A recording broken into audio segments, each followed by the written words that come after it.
Ladies and gentlemen, welcome back to another episode of Afternoon FM. Today we have well-connected Wes in the building. Hey. Street photographer extraordinaire. I'm happy to be here. Local artist in Paterson, New Jersey. We have Adrian on the other side, like, oh. I'm just me. Rock, and she, if you want to introduce yourself as well. My name is Adrian Cohen. All right. And I am happy and delighted to be a part of this conversation. All right. Well, let me do a better introduction. That was nice. I like that. All right, let's go. Yo, good day, good evening, good afternoon, whenever you're listening to this. It's your boy West. You can find me anywhere as Well Connected, or my name is Randez West II, born and raised in this little city of Paterson, or this little big city of Paterson. I'm a photographer of, let's say, 10 years, and I'm here, happy to be with these beautiful people and have this conversation. All right, let's go. Let's get it started, man. So Cool. tell me about your upbringing, like your childhood. Well, I was raised on the east side of Paterson. I went to a church school. It's built as a church. Right now it's Madison Ave Baptist Church. I don't know if they still do classes there, but I went there from 5th to 8th grade. Before that, I went to the school called Pope John Paul. In Sparta? Nah, it was in fucking Clifton. Oh. Yeah, I went there for a little bit. That's like the early days, dude. That's probably like around the first time I touched the camera. Oh yeah. But it wasn't for serious, purposes. It was just for play. I just thought of it as like this cool toy that I never got to play with yet. What was your first camera? Oh shit, it's like a Nikon Coolpix. Yeah, it's like I have it still in the crib, yo. My mom, what's the name? She kept it, and I ended up taking it from her not too long ago. She bought that shit, and I used it just to take photos of my friends and I. Yeah. To start, then like when I was in high school, I was recording like dance videos. You remember when Soulja Boy first came out?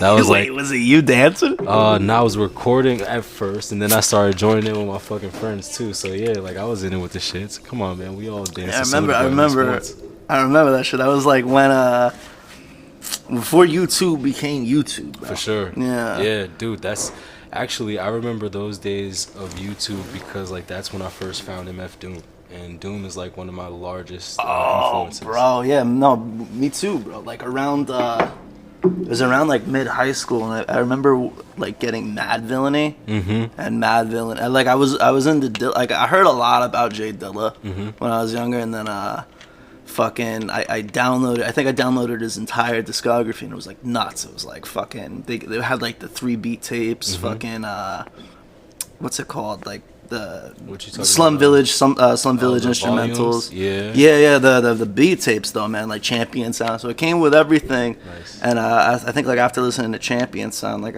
I was like who's Madlib and shit, and then I found Mad Villainy, and then I got into Doom after Mad Villainy, and then Food is like fucking. I Wait a second, Doom is a recording artist? He's a rapper. MF Doom is a rapper and a producer. I thought it was a video game. No, Well, that is a game. It is a game. But, Doom is he's like a villain, like a. Dude's name is so the artist's name is MF Doom. Okay. He's a rapper, and he also made some of his own music, like production. Yeah.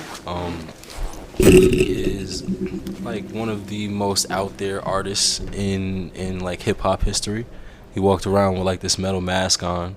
I think that's what most people know him for. But he was always like in music from like teenage years. He like lives and breathes music. Yes. That is him. It defines. He's also known as like what is it? He's known as like Victor Vaughn, King Ghidorah. Fucking Metal Daniel Fingers. Dumoulet. He's like one of the first people that decided, you know what, I'm gonna be me and a whole bunch of other versions of myself. So he's like metaverse in himself. Yeah, there's a bunch of different characters. The way I love how he would talk about the mask. You ever watch the Red Bull? He's like the reason that I like, he's like, I have the mask is because it's like the hip hop game is about everything but the music, bro.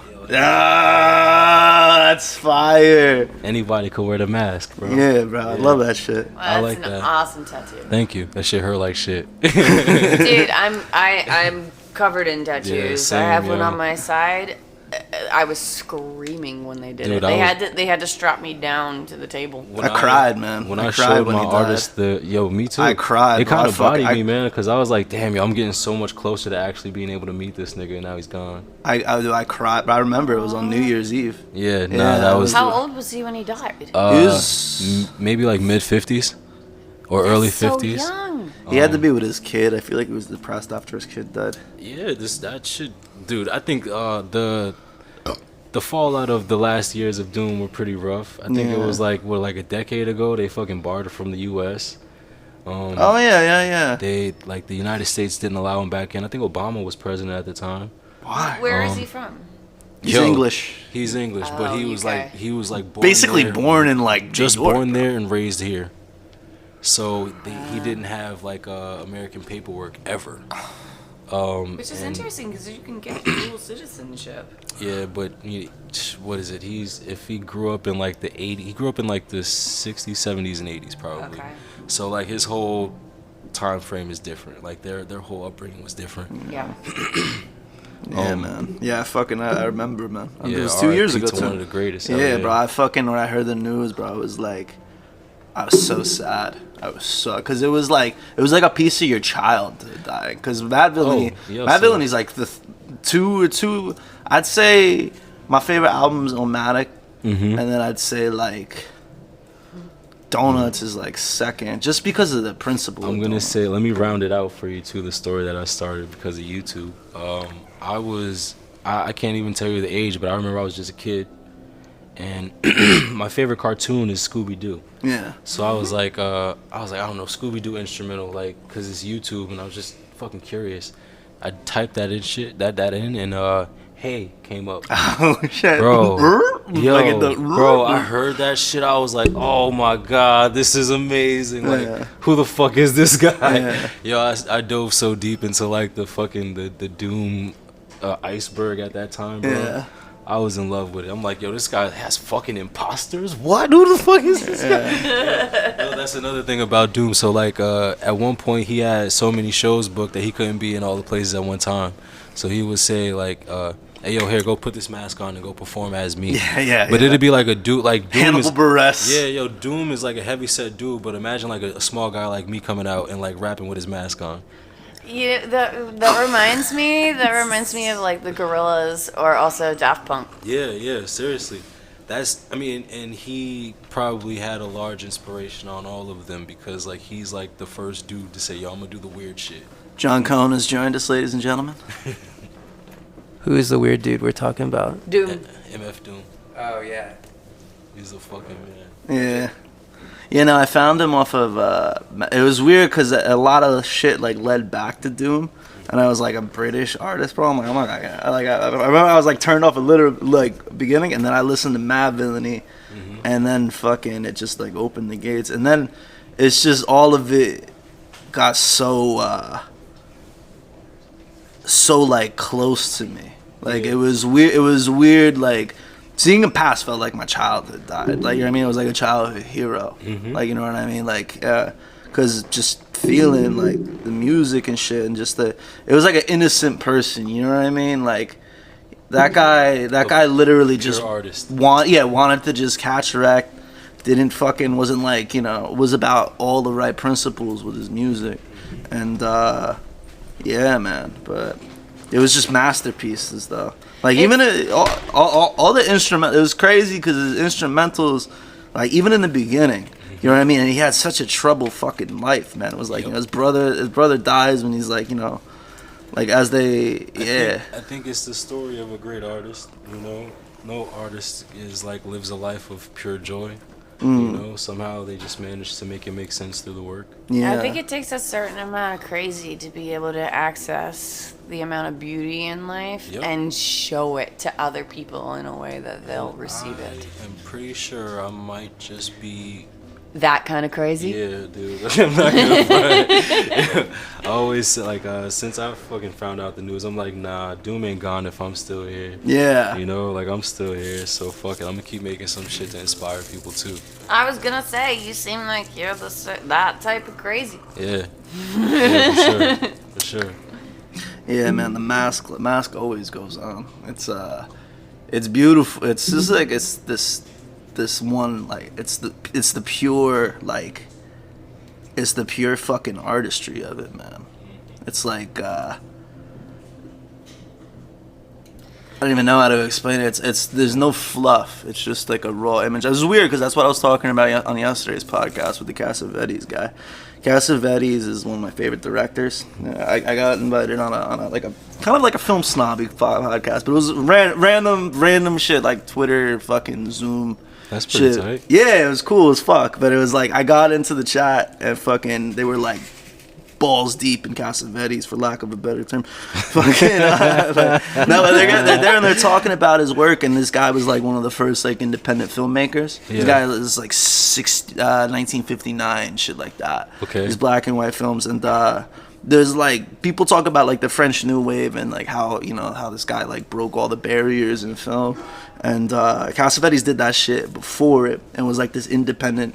He basically the Independent Spirit Award for film is named after him because it's like this dude was just like an actor, like a TV actor that he had like an acting studio, and then he was training the actors, and he made a film out of it, like just doing them improvs, and fucking shot it, released it. I mean, it was a small team, like and this is like when film cameras were going from the big ass shits to like here's like an RE like 16, and fucking his composition is like.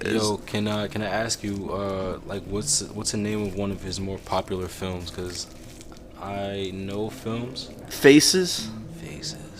Killing of a Chinese Bookie, Love Streams, Opening Night. These are all like 40s movies. 50s, 60s, and like 70s. Right. His era was like 60s was really like when he like had like the black and white ones are like the shit. They're like pure art films. Okay. But the way this guy composes in the fucking it's weird. How I got into film, man. I was a photographer like when I was like 18, 19. I had a Nikon like D31. I went from the cool pics to my ex-girlfriend let me use her Canon, and I got a couple shots around Union City. Yeah. And then I was like, this is really good. Well, for context, What's up? you're talking 18, 19. How old are you now? I'm 30.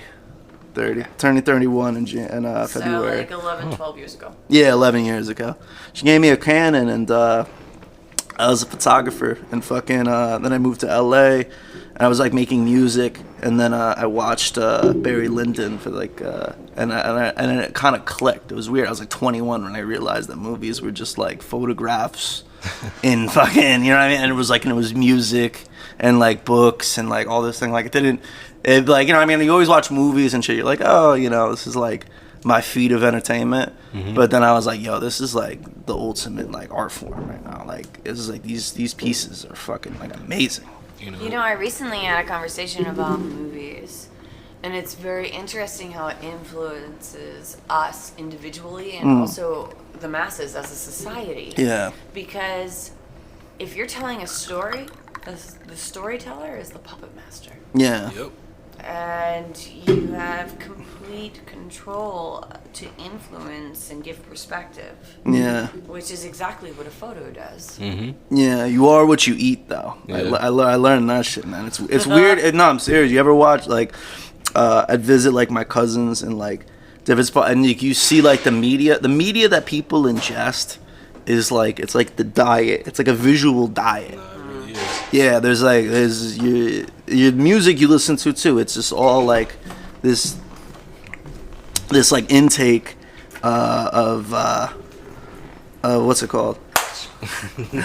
This like intake of like this like your music, your media and everything. It's people's ideologies that you may or may not agree with. But Yeah. It's put over a rhythm that you could probably fuck with. So it's like you're trying to decipher whether it's a good or bad message. It's true, right? You know what I mean? But like, sometimes people are living a fantasy, you know what I mean? Sometimes it's, it's just straight up theater. But just like if it's like kind of like trash TV, you know what I mean? Like that's all you're watching. You know what I mean? It's like it ends up like it affects like who you are. If you're watching like fucking Fox News and it's like you're gonna get fucking angry. You know, it's an ill ass segue, yo. So like that's how I shaped my vision for photography. When I was a kid, well, Fox News. No, fuck no. Okay. It took a while, like, but in retrospect, it made sense when I started looking at my work. I think I was like 11 or 12 when I stopped watching like regular TV, I guess like cartoons and shit, because I was tired of watching commercials, bro. I got really tired of commercials really quick in life. And I realized, yo, this is programming. Like, commercials are literally like, yo, you want this, buy this, you know, you may need that, this, that. Yeah. But I just started watching movies instead. So at the time, it was just HBO. Yeah. And then, you know, as I got older, my mom ended up buying like fucking Showtime, Stars. So I was intaking everything. Anything I didn't have a commercial, I didn't even give a fuck about like credits. It's like, all right, the movie's over, next movie. Yeah. All right, the movie's over, next movie. Like, I was learning like angles, I was learning tones, I was learning context. All of that shit was like subconscious. Yeah. Until I started really making photos, and I was like, oh shit, wait, this reminds me of that. Yeah. Oh, it's like something that's stuck in time. Yeah. And you're capturing it to give a different perspective. And tell my own stories. Yep. And that is a beautiful way of looking at the world, and to be able to have that kind of perspective.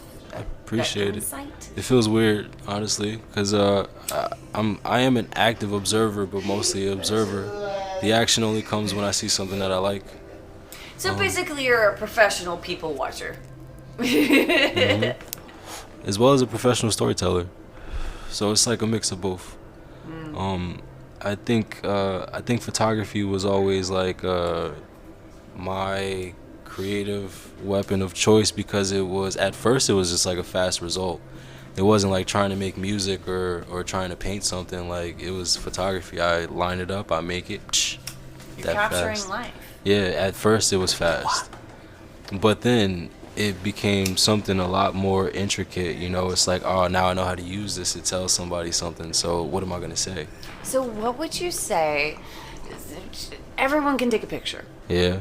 But you take pictures, and you've made a life out of that perspective. What was it like, the transition from just taking photos to telling a story? Tough. I mean, I'm not gonna front. I hated jobs. I still do. So at first it was like I had this talent that I could use to make money.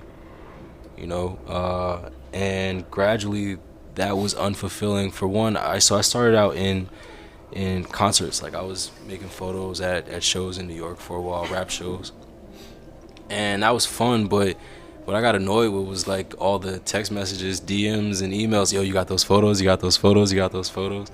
And it's like, yo, leave me the fuck alone, bro. Like you guys don't even like me like that. Like, y'all, you're not even gonna like acknowledge that I took this. You're just gonna take the photo, do what you want with it, and run with it. What can you do for me? What can you do for me? Yeah, and at one point, I think it was 2017, I was in Texas, South by Southwest, and I was in the crowd on 6th Street, and yo, it's like all the people just converged into a sea to follow at the time Travis Scott and Quavo. And they were like screaming, Travis, Quavo, Travis, Quavo. Cameras in the air, getting the back of the people. Like, people just photographing the back of their heads, really. You know, and I'm like, yo, this is kind of annoying. like I could probably do without this and be perfectly fine. So, you know, in 2017, that was the first time I took a step back and really like reevaluated what I was doing. I still needed a job, so I still worked as a photographer, like white collar shit. So you're trying to hone your skill, trying to figure out like, what message do I want to convey? Just what I wanted to do with it, for real. Like, I didn't understand like the gravity of a camera at one point, you know? I didn't understand like what I could do with it at one point. So I would say from 2017 to 2020, the top of 2020, I was in like this flux period where I was just taking jobs that paid me because I was a photographer and people needed stock photos or some shit like that. But I would still try and go outside and and see what street photography was like, because I'd watched a documentary that made it. I felt like that's what I could do. What was the documentary? Was it Easy Street? Not Easy Street. Everybody Street. Everybody Street is like a compilation documentary on like different street photographers, you know, different times, different lives, different topics of work. But it's a very not to like come down on it, but it's a very vague documentary. It goes just enough into each photographer so you can like, oh, maybe I like them. It was a peek into a world that I had no idea about, you know. It took me deciding to push everything else to the side and say, all right, I'm gonna do this. This is like, the streets have something for me. I have something out there for me to figure out within myself. So I stopped taking jobs. I haven't taken a job since. Really? Yeah, nah, I don't. It's not passion if I'm having to get paid for it. Well, you said that you're making several books now. Yeah, so I'm What are they about? Photo What's the books story? my photo books are various. The first one that I made is called Shadowboxin Volume 1, which is really just Wu-Tang? like Wu-Tang? Yeah, it was definitely inspired by that. But it's also like, the idea of shadowboxing is like you're fighting yourself. You know, you're combating yourself. So I was in the streets figuring out myself. My first book was like an intro. My second book, DUBSACK, is like my brain baby, like my favorite creation so far. You know, next to my kid. In case my son hears this, next to your kid. DUBSACK is fucking genius. It's a 180 page book on weed and mushrooms. 180 pages? Yeah, just like 3 years worth of photos that I was making with one of my friends. Holy crap, that takes a lot of focus. Yeah, but like I'm very widely focused, if that makes sense. Like I can't always be around that environment. So whenever I am in that environment, my camera's up, conversation's going on, but I'm still just making photos. It's not like and being in, like, I guess you could call it the trap. Being in the trap isn't like anything that feels uncomfortable for me, because I'm from Paterson. You know, like this is my environment. This is my home. Yeah, like honestly, I've been in more scenarios where it's like, you should have had a camera. Like, you could look back like, why the fuck didn't I have a camera at that point? You know. Not to take your brain away from the current story, but what goes through your brain when you're capturing an image that you know is going to mean, like, it's going to tell a story? Excitement. Yeah. Because at that point I know what's going on. Like, I know what I'm doing. Like, I'm not taking a photo, I'm making a photo. You know, like there are definitely differentiations between that, you know. Sometimes you're in the street and you see something and you gotta take it and see if you're making something of it. But there's moments you kind of just know, you know. Like I got gifted a Hasselblad in August. What? Yeah, What but is that? it's a medium format camera, but it's like the Rolls Royce of Medium format cameras. Okay, so You know, it's like some real, like some posh made shit. from scratch. It's some real posh shit. It's a Yeah. nice ass camera. And you know, the homie gifted it to me and he gave me some film, and I was like, fuck, all right, well, let's make something of it. And I was I got it from Harlem and had to go back to Brooklyn. The whole time I'm just like, hey man, I'm excited. I'm hitting every corner. Like, I hope something happened. Like, something's gonna something's gonna happen. I'm ready for it. It's coming. You know what? Just stay ready. So You must have that brain, like, when you don't have your camera and you're just experiencing life. everything. Like, oh my goodness. Yeah, it's like that. Every moment is like something where I can see it. It's like a still moment. The artist's brain. But as I got off the train in Brooklyn, coming out the train station, and I get up to like the street level, and I'm like, I don't know, something's weird. Like, the vibe on my street, like coming out the train, just doesn't feel like what it usually does. And I'm looking around, I'm like, what the fuck is off right now? And I see across the street, there's like a crowd of police, and there's like maybe like 2 kids, or like, well, maybe not kids, but like young 20-year-olds. And that shit looked critical. I'm like, this is exactly why things feel off right now. So I make my way across the street, and I have this Hasselblad on my on my side. I'm like, all right, let's pull this camera out, pull it out, and yeah, what you're asking about is what I can try and describe. It's like, as soon as I looked through the viewfinder, I knew it was an important image. I knew it was an important moment.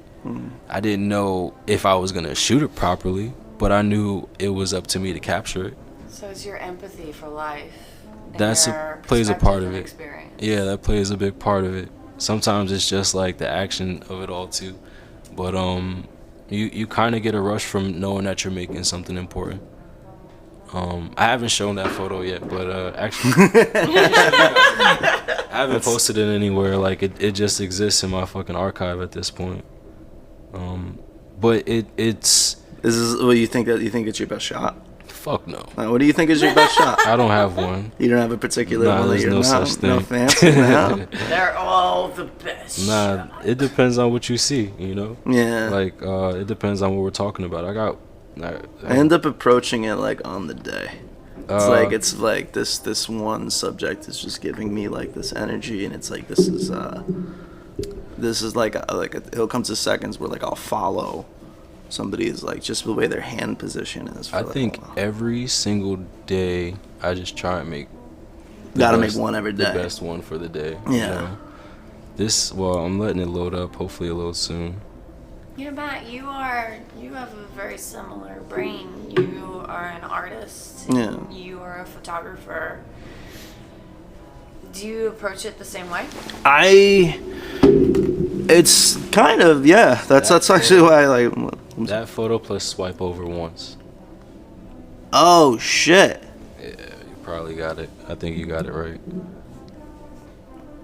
That's dope. I love that one. That's fucking beautiful. Though. Yeah. So that was those. Let me see which ones you're going through. So this is the series 1, 2, and 3, right? That first one was like that. Making that first photo was like, oh shit! Like they really got fam like hemmed up right now. Yeah. They're making. Can I see? Yeah, I was gonna say you gotta share. You definitely gotta share. They had homie like held down, you know, maybe like 6 officers on one kid. What were they doing? What was the situation? The so officers. I see an officer trying to. Kid got arrested. I don't know why he got arrested, but he got arrested. And it was a commotion because it was a crowd of people trying to figure out why it took 6 officers to like take one kid in. No, that's a systemic problem with our society and police. I already know what's up, man. New York is a sick city. Oh yeah, bro. Yeah. I like the difference in vibe, man, between like there's like New York street photography and then like Paterson. Is this Upstairs. Okay, thank you. Nah, you're right. It's a totally different vibe. Totally. Yeah, no, between like shooting in Paterson, I feel a lot. New York is like there's such a commotion. You can get like the crazy shots and like there's like the stillness of the neighborhoods, but Paterson has always been a weird there's a weird energy here. In Union City too, I can get like it's kind of like a sister thing, but like when I'm here, I find that like I can see the same space over and over and over again, like the same like kind of corners and shit, and I'll find a new piece in it like every single time I approach it. It's like that wherever you call your base. Yeah. Like I mean, where that corner that I just showed you, that photo that I just showed you, or those photos, that's like the corner I practiced on. Like I had this super impatient energy about myself with photography. Like I would just go walk, you know, walk. I'm like, yo, I've never been like the fisher. I'm always the hunter. And I was like, nah, fuck it. I'm about to just go to this corner and just fish. Yeah. You know, or if I got bored, hit all 4 corners and just fish those corners. Yeah. That's the beauty of street photography. It's like more of a hunt. It's not like this is presented to you and you're reacting. Yeah. It's more of I need to find the frame. You feel like, I mean, and see that's the good part about coming home. Like being back in Paterson and making work is like It's very surreal, bro. Mm. It's like my friend, he called when I told him I was moving back, he said, well, you graduated from gladiator school, it's time to go back and take what you learned back home. New York is really like, it kind of is like that, you know. Gladiator school. Not just because the price of living is like double, but you deal with so many different energies, bro. Like, I mean, if you from a hood, you know what that energy is. Yeah. But when you're practicing photography in that, that shit makes everything else a lot easier. You know, like I was in Jersey City yesterday, and I'm just like, all right, well, nobody's gonna fucking stop me from making photos. Nobody gives a fuck. Yeah. You know, and even now that I'm like walking through Paterson, it's like I can gauge people a block away. Yeah. You know, I can gauge what I want from like a couple steps away or a block away, whatever. I see it as I'm going. Yeah. And I'm engaged and I want to be more engaged. Because, you know, Paterson has that vibe where it's like, oh, man, you know, it's kind of iffy. I don't know if I want... Man, fuck. Bro, this guy bro, that's the beauty of this it, motherfucker's bro. regular, bro. So, yo, what's up, man? How's your day, bro? Like, you know, shit like that. And people love that. The grain, bro. The grain and, like, the grit of this fucking city. People love it because they don't experience it regularly. Yeah, but it's still fucking... It's... You know what I like about the city the most is, like... is kind of the same shit that like Doom kind of falls under. It's just like it's just raw. You know what I mean? Like Doom's music is about to segue back to fucking not segue back to Doom, but like to call back to Doom, man. Fucking like his music is just it's pure. There's no theater in it. Yeah. So like this is just what this place is. It's not people like I've been to LA where everybody wants to be like I want to be presented in this light. Yeah. But here everybody is just there's just people living their lives. Yeah. Yeah. That shit is fire. I mean, since moving back, I think I finally got to like the comfort zone of being outside all the time now. And I fucking love it, bro. For one, I'm like you said before we started recording, one of 3 people outside on a regular basis. yeah, bro. Yeah. And I don't know if you carry a camera every day, but that would make me one of 2 people that have a camera at all times. Oh, bro. What kind of camera do you use now? We've talked about a lot of the cameras that you used before. What are you using now? Well, I'm gonna always have this little Ricoh on me, man. This is my like go-to camera. What is it? It's called a Ricoh. Ricoh. Yeah. And what makes it special? Me. You are absolutely the ingredient of capturing life. But what about the camera specifically do you like? It's Ricoh's beautiful, bro. I love those. If I didn't have a Fuji, I would probably go for the Ricoh. Or a Leica if I had the fucking bands. Bro. I would say I had a Leica and I miss it. Yeah. But it was worth selling. This camera is the only digital camera that can keep up with me. At one point, like I use a Fujifilm. I used Canon to start.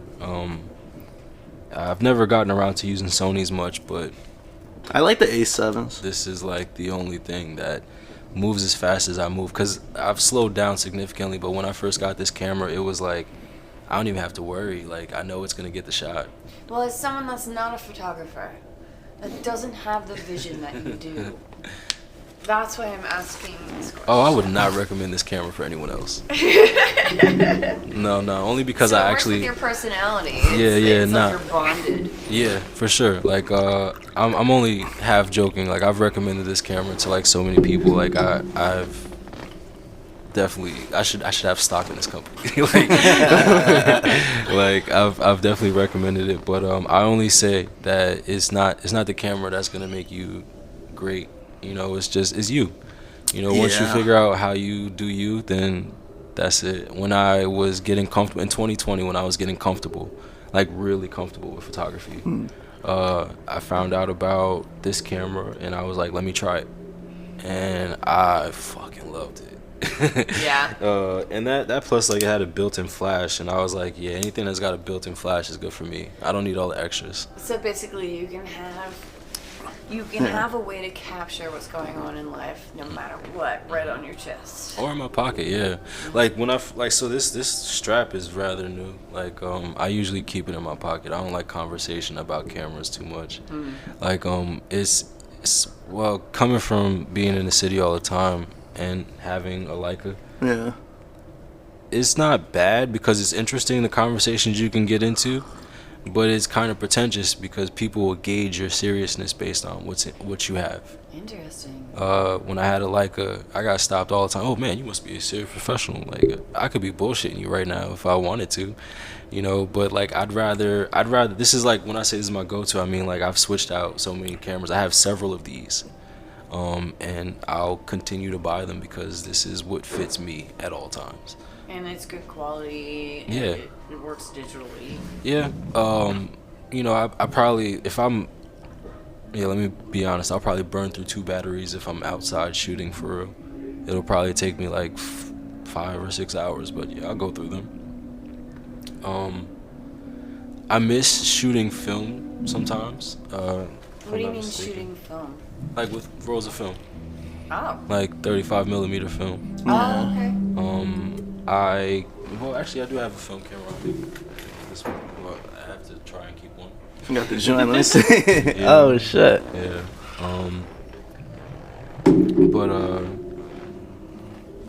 Yeah, nah, this is my thing is like I don't like heavy shit. I don't like carrying a bunch of gear. I don't like heavy backpacks. I don't like full hands. Like That's what I was wondering because cameras can be so Huge. The Yeah. DSLRs huge are and fucking ridiculous. intrusive of your personal being. It's like carrying. it's not even just your personal being, but like I mean, depending on what you're shooting or what your your subject matter is, it could be distracting in general. You know, with this, I know I'm not walking up to someone and they'll immediately feel intimidated by it. You know, like they'll accept me as a person rather than like who's this journalist or who's this possible, anybody. They don't Yeah. anybody's anything. But like it's just, well, for one, I know what I'm doing with this. I'm incredibly comfortable with this, and I know I'm a comfortable person to be around. So let me just let my entry point be the conversation before the camera. What kind of camera did you use when you took the photos that you showed us when someone was getting arrested? Did you get That in was the trouble for Hasselblad. taking photos? Oh hell no. Police? Nah, fuck no. Police, like if you're They're alright, ready so for that shit, bro. Like, they should be fucking comfortable with getting shot. they're uncomfortable with being photographed, but they are not unfamiliar to it. You know. Yeah, if you can't disturb somebody, that's one of the biggest things. Sometimes I end up, a lot of my processing is kind of going because I rely half phone and half like Fuji. If I have the Fuji and I have like the gods are right, like I have like my shot and it's Yeah. like really good quality. But even if I never feel like you should ever. You can't feel like before. I was like, no, fuck camera photography. Yeah. I mean, like camera phone photography. But now, man, like as long as it doesn't, like if I know that I'm gonna disturb somebody with my fucking like I'll have like a 50 lens or something on it, and if I know that it'll shake up the subject, I just want to get my shot. Like, you know what I mean? As long as the shot is good, I don't like. And it's weird because a lot of now there's kind of been like. There's been a lot of talk about how like the cool pics and like the fucking like the early digital cameras, how they had like a certain like they're going. Yeah, they're Like a grittiness? Oh, yeah, boy, even like iPhone it's 4s. nasty, man. It's nasty how crazy good that shit is. It's like, and I know what you mean. It's like it's good how bad it is. Yeah. I It gives have a like Pixel. gives it a texture. I have a Pixel and the camera is pretty amazing. Oh yeah, nah, I those will say. are built to be fucking crazy good. Yeah, and the thing is that I'm not a photographer. I cannot catch life like you guys. One of my Like, friends, go see it. I think he said that he did a test like ad shoot for them with the Pixel. So like he's a basketball photographer. Well, he photographs everything, but sports is like his main jam. Ooh, Ben. No. His name is Anthony Gathers. I'll send you his Instagram, but like this dude's fucking nasty. He shows me like the hard drive, the photos in his hard drive of the Google Pixel test shoot that he did. And I'm like just like maximizing these shits, like, god damn, bro, that's mad resolution in there, like zooming in and everything, like, wow, that's fucking clear. Those cameras are nuts. Those cameras are nuts. It's interesting. Like I love hearing your perspective about how you take snippets of life and you present it to the world. Hey, this happened. Like, this is a real thing, and to be able to have the perspective to do it in a way that actually does tell a little bit of a story. I think it's a gift and a curse. Oh yeah, Definitely definitely, a bro. gift. It's a gift. It's a gift when you can show it, but it's a curse when you're seeing it. You know, it's like, I don't know. It's like you got special glasses that not everybody else does. You see the world in like totality and not just like, shiny. Blasé. Yeah. Yeah, it's like you have to you analyze. Yeah, it's very it's definitely a state of mind.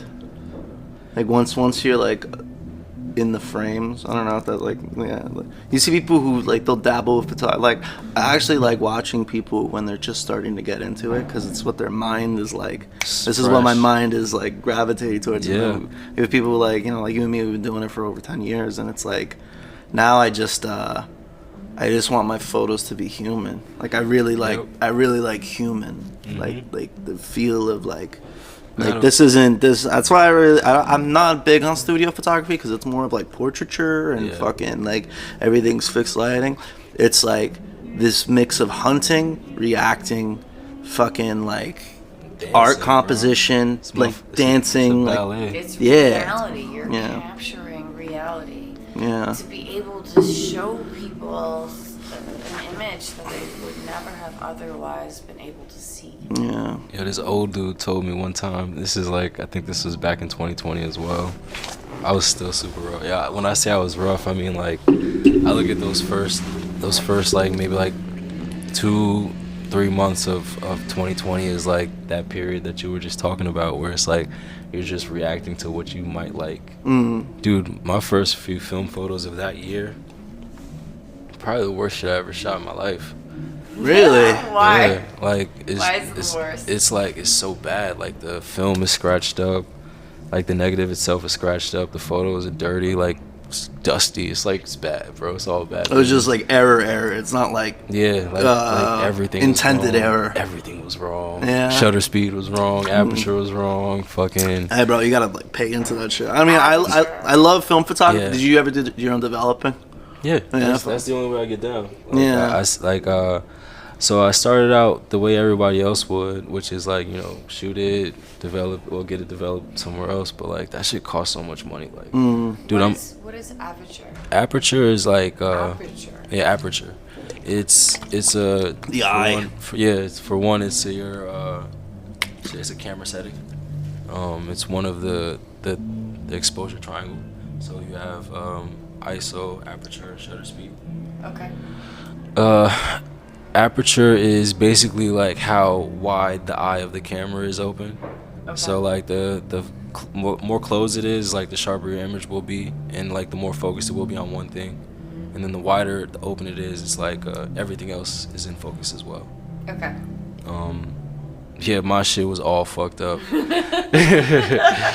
triangle was this. My shit was a rhombus at the time, bro. Like, I was fucked up, man. It was all bad for business, man. Like, man, those early photos are so hard to look at, but like, you're buying into it, bro. Shit, college, dude. Word up, for sure. It's a muscle, dude. It really is a muscle. I learned everything the hard way. Yeah. I ran into a bunch of the, greats in the streets. I've met Daniel Arnold, Photo Dre. What's this kid's name? The one that they make fun of. Fuck, I can't even remember his name. Why did they make fun of him? Let's try to jog your memory. Joe Greer. Wow, there you go. Joe Greer? Joe Greer. Damn. Yeah. People be killing him on the internet, man. Why?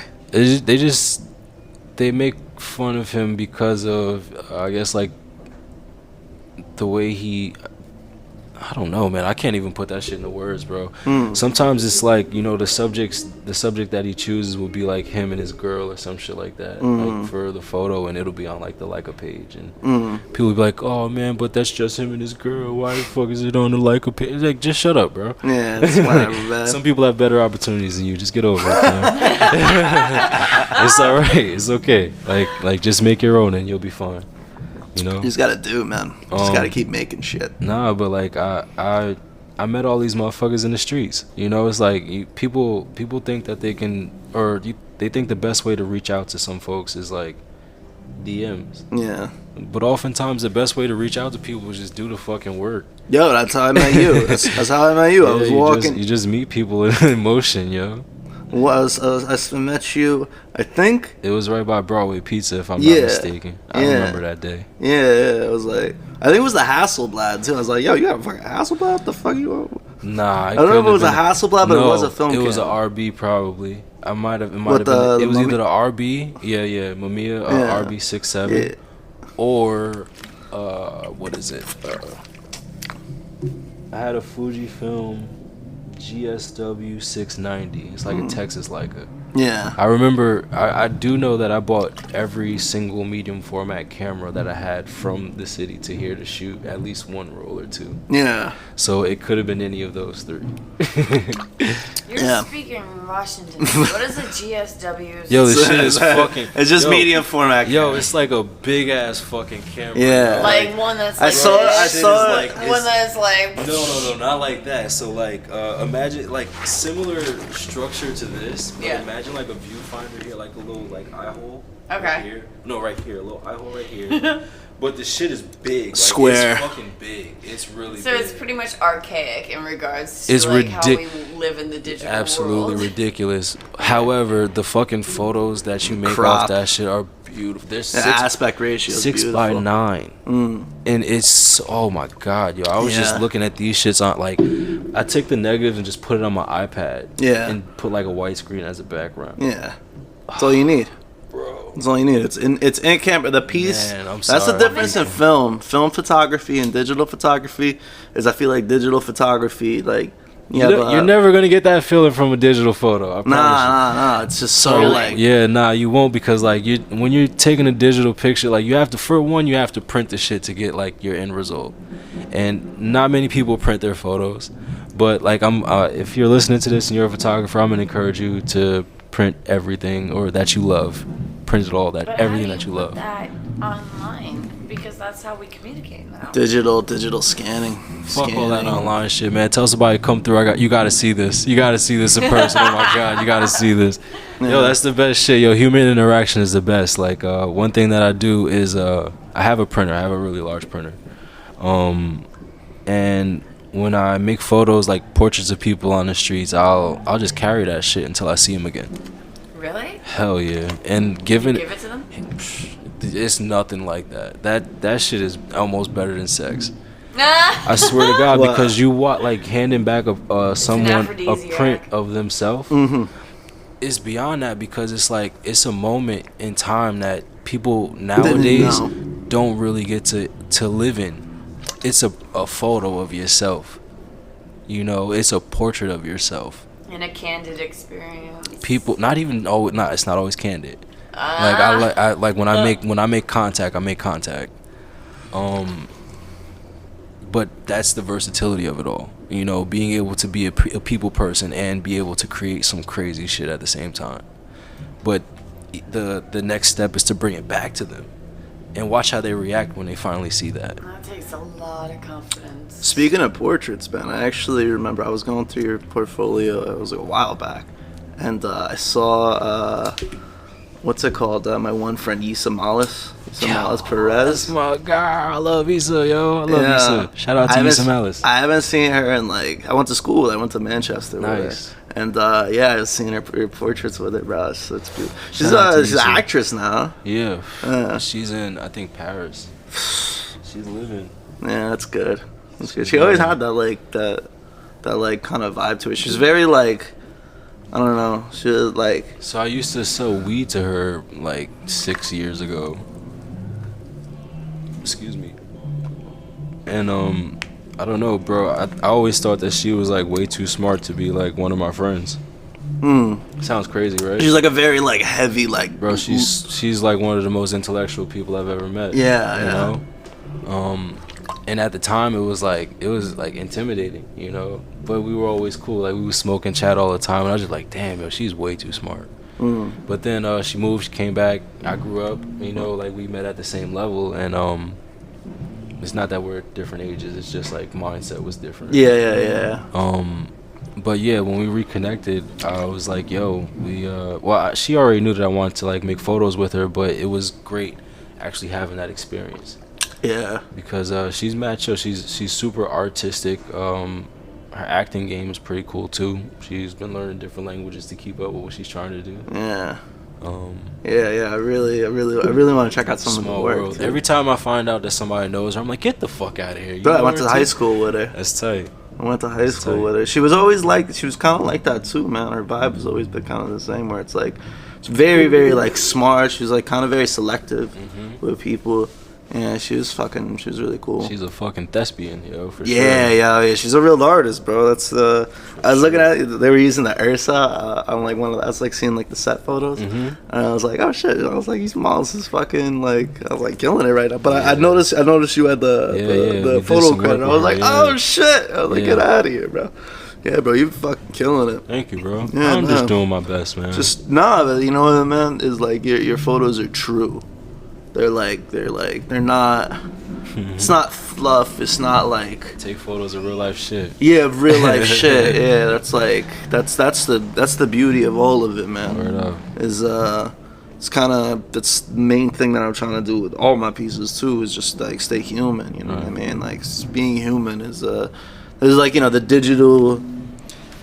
this digital intermediate that everybody has now, that we're all like, you know, everybody's competing for like either like attention or fucking their like, time in the spotlight. Yeah, or their time, or like, yeah, like, yo, like, oh, like, you know, like it's look at me! blast, yeah, ego. You guys don't do that. You're actually trying to capture snippets of life that people need to see. Yeah, I'm trying to inspire people to get up and go do something for them. You know, I've always had like this sideways way of thinking where it's like, you know, everyone else is getting jobs and graduating and doing all this and that, and I just wanted to create shit. Yeah. And for a long time, it wasn't a straight path to what I wanted to create. So, yeah, bro, I think I went through all of that, watching everyone like have glow ups and like win and, oh, I'm getting this promotion. That shit is cool. And at first, at the youngest point of my watching that, it was a little hard to watch, but I think it didn't take long for me to understand that what other people's wins were not my wins. You know, like I've had a wonderful life, you know, and to look back at it all, it's like I wouldn't trade this shit to be like a graduate earlier. Yeah, you know. Yeah. What do you think about your life that you would call out that makes it so wonderful? Is it your perspective? Is it what you can see? I suppose so, yeah. It's the fact that I'm doing it, you know, like there's no middleman between me and my dreams. It's all on me. You know, I wake up and I know that. I go to sleep and I know that. You pave your own road. Yeah, and it's not easy, but it's worth it. You know, I look back and it's like, damn, we got it this far. You know, and I'm not like fucking superpowered. I don't have foresight, but I know what I want to do with it, and I know it's possible.